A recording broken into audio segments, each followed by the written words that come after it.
Hey folks, Colin here from Something's Recording, and today I'm going to show you one trick for an instantly more powerful mix.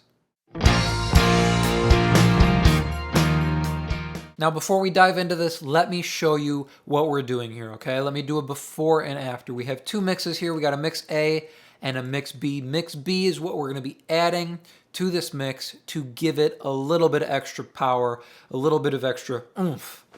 Let me mute that so I can show you the before, and then I'll kick this in and you can hear what we're doing, what we're adding to this mix to give it a little extra boost.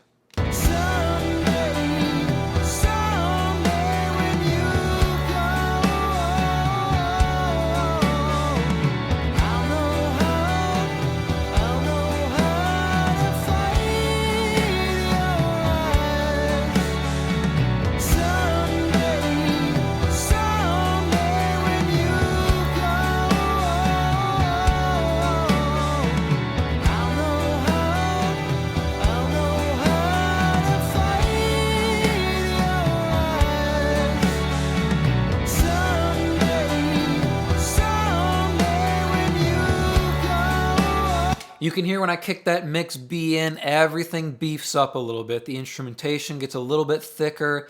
That vocal feels a little bit more out front, a little bit more present, a little bit more powerful, and the drums have a little bit more punch to them. What we're doing here is we're actually parallel compressing the entire mix, okay? So mix A is my pseudo mix bus, and a mix B is a copy of that, and both of these are going together to send to my actual mix bus, which has the limiter for the volume output. Mix A is my normal mix bus where I do my mix bus compression, my tape bus compression, and my console emulation, that kind of thing. So what we're doing here is we're sending from mix A, my normal mix bus where I do my processing, to this mix B, which is just another bus that we're going to use to parallel compress the entire mix. So if I take off all the plugins here on bus B, what we have is the signal coming in to mix A. All we're doing is we're sending out everything that's going into mix A. We're sending a copy of it to mix B here. And I'm doing it pre-fader here, or I'm doing it post-fader here, so I have the processing that's on my mix bus as well. I want to have that mix bus compression and tape bus compression on there. I don't want it to sound different from my mix bus. I want this to be a copy of my mix bus that we parallel compress and bring up underneath. So what we're doing is we're bringing up an exact copy of the mix bus, compressing it and pulling it up underneath, okay? That is why I'm doing it post-fader here. If I do it pre-fader, if I turn pre-fader on, then I don't have the mix bus compression, the tape bus, and the console emulation on this signal that's running to mix B. And then it's going to give us a different taste, a different vibe, because it won't have that extra low end and that extra vibe coming from the tape and the console emulation. So I have these two plugins off here. Let me play you what mix B sounds like. So this is just an exact copy of our mix bus signal.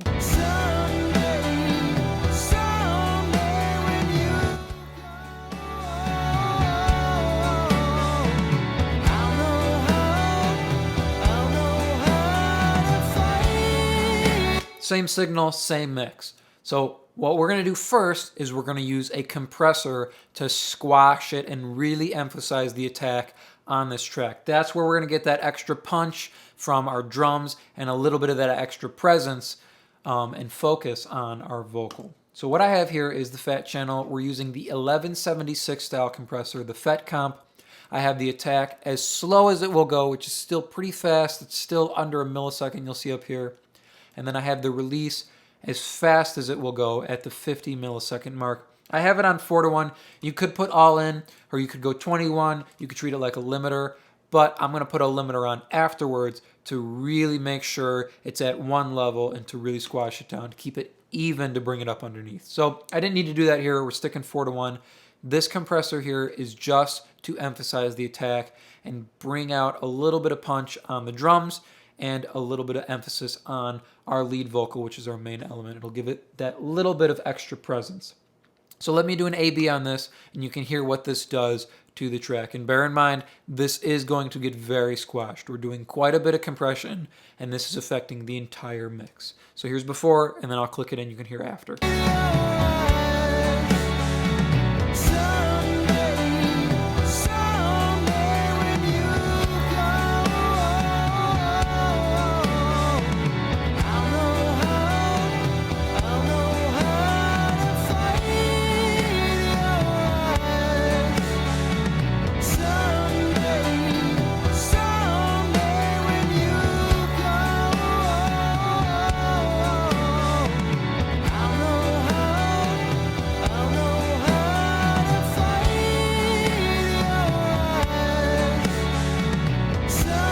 You can hear we're getting quite a bit of smack from that on our kick and on our snare. It's really clamping down on those two elements when they happen in the mix. So it's really focusing on those two, but it's evening out our track more as well. Well, quite a bit. We're doing about 7 dB compression. So it's going to keep our vocal very much up front. That's where we're going to get that extra presence on our vocal, and this is where we're getting our extra smack on our kick and snare to give them that punch when we pull this up underneath our mix A. That's what we're doing there. Again, our attack is as slow as it will go. That's why that's how we're emphasizing our kick and snare and giving them that extra smack, because they come through, the transient comes through on our kick and snare before we clamp down, and then our release is as fast as possible so it resets before it clamps down again. That's our compressor. That's our 1176 or our FET comp here. The next element I'm adding is a limiter, and this is to clamp down even more and to just brick wall it, keep it at one level, as solid as it can be, okay? So we're really gonna sausage this track out here, this mix B. Let me do an A-B on this. You can see we're doing about 3 dB of limiting here, and that's even further just gonna hold it at 1 point, so it's an even signal we're bringing up underneath the mix A. So here's before, and then I'll click it and you can hear the after.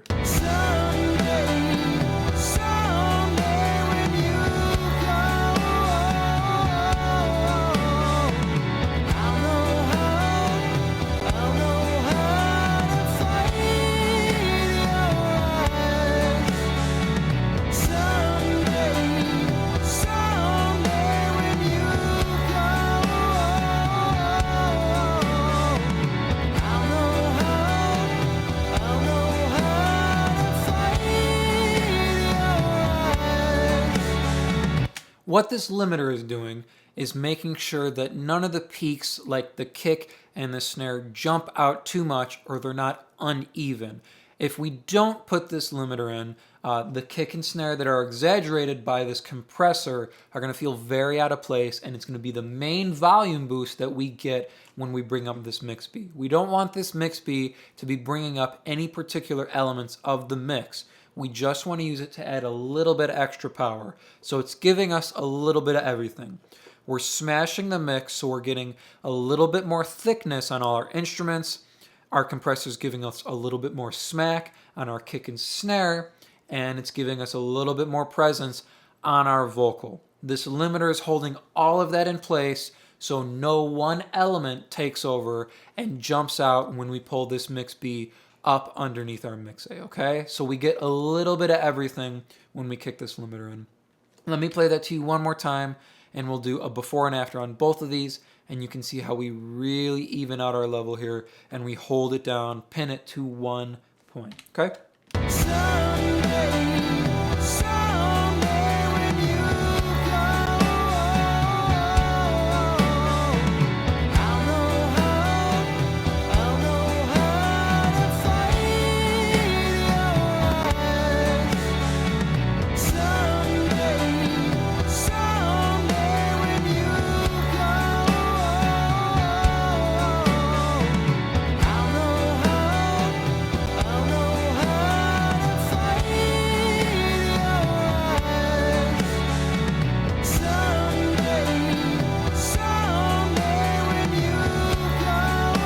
Just to recap here, what we're doing is we're taking a copy of our mix bus processing or our mix bus signal, we're sending it over to another bus. So now we have a copy of our mix bus essentially. And all we're doing is we're squashing that with the compressor. Here we have our 1176, and then we're sending that into a limiter to further pin the signal. We get the best of everything, get a little bit more power, adding to every element of the mix. Now, what we're going to do is we pull this down. We can unsolo it. So now we're listening to our normal mix again, and we're going to pull this signal up underneath our regular mix till we feel it's adding a little bit of extra power, a little bit of extra oomph to our mix. All right, so we're starting all the way down here. We're going to pull it up a little bit at a time. You don't need too much of this, otherwise you'll be pushing too much into your master fader. Then you could be clipping your mix, or you could get too much limiting when you go into mastering. Just a little bit here is going to go a long way.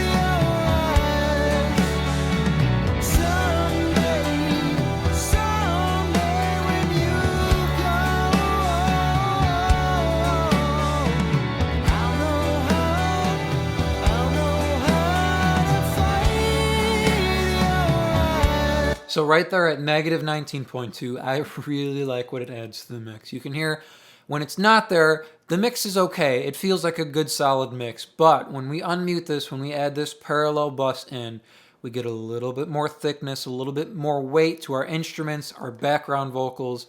Our vocal comes up front a little bit more, gets a little bit more weight to it. And our drums, our kick, and our snare have a little bit of extra punch and smack to them. They sit nicely in the mix with everything else. That's why our limiter's there, to make sure no one element jumps out front when we pull this parallel bus up. I hope that was helpful for you guys. Now, before you go, I do want to give you something for sticking with me today. This is my 7-step mixing checklist. You can download it for free using the link below in the description. This resource will guide you through the mixing process step by step, so you can get professional, radio-ready mixes without the guesswork and without the hassle. Thank you so much for watching, and I will see you in the next video.